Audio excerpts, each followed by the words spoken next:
Kenapa di Arab sekarang dibangun tempat ibadah umat Hindu di sana, padahal negara Arab cukup ketat masalah agama? Pembangunan kuil Hindu pertama yang megah di Abu Dhabi, atau BAPS Hindu Mandir, serta pelonggaran aturan serupa di beberapa wilayah Teluk, telah memicu gelombang kritik tajam.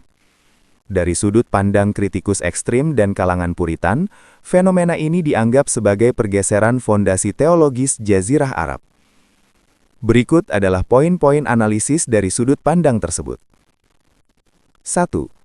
Pelanggaran terhadap konsep Jazirah Al-Arab. Kritikus ekstrim sering mengutip hadis yang dipahami secara tekstual mengenai larangan adanya dua agama di Jazirah Arab, yaitu La yajtami'u dinani fi jaziratil Arab. Dari perspektif ini, seluruh wilayah Jazirah, termasuk UEA dan Arab Saudi, adalah tanah suci yang khusus bagi umat Islam.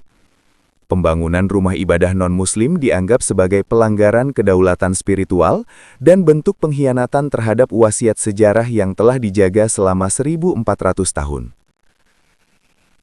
2. Tuduhan pluralisme palsu dan sinkretisme. Bagi kritikus fundamentalis, upaya pemerintah negara-negara Arab untuk mempromosikan toleransi dan persaudaraan manusia melalui pembangunan kuil adalah bentuk sinkretisme atau pencampuran agama. Mereka memandang ini bukan sebagai diplomasi yang tulus, melainkan agenda global untuk melemahkan akidah umat Islam dengan menyetarakan tauhid dengan praktik yang mereka anggap sebagai syirik atau penyembahan berhala di tanah yang merupakan tempat lahirnya Islam. 3. Diplomasi ekonomi di atas akidah.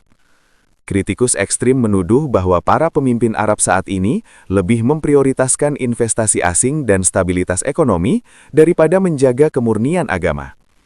Mereka melihat pembangunan kuil tersebut sebagai hadiah politik untuk memperkuat hubungan dengan India sebagai mitra dagang besar dan upaya menarik wisatawan serta ekspatriat non-Muslim. Dalam pandangan kritis ini, agama sedang dikorbankan demi agenda visi ekonomi jangka pendek. 4. Simbolisme kebangkitan jahiliyah.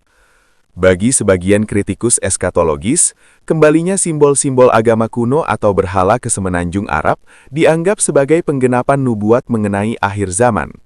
Mereka melihat adanya patung dan ritual non-Islam di tanah Arab sebagai tanda bahwa masyarakat sedang kembali ke masa jahiliyah sebelum Islam, yang secara simbolis merusak identitas negara-negara tersebut sebagai penjaga dua kota suci. Referensi dan sudut pandang terkait.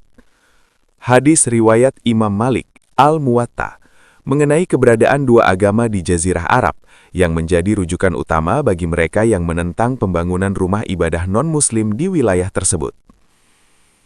Analisis geopolitik Christine Smith Diwan, peneliti dari Arab Gulf States Institute, mencatat bahwa langkah ini adalah bagian dari strategi branding negara untuk menunjukkan moderasi kepada dunia barat, meskipun sering mendapat pertentangan dari faksi religius domestik yang diam-diam menolak proyek ini. Dokumentasi BAPS Hindu Mandir. Meskipun pihak penyelenggara menyebutnya sebagai simbol harmoni global, di forum-forum diskusi konservatif, proyek ini secara konsisten dilabeli sebagai penyusupan budaya asing.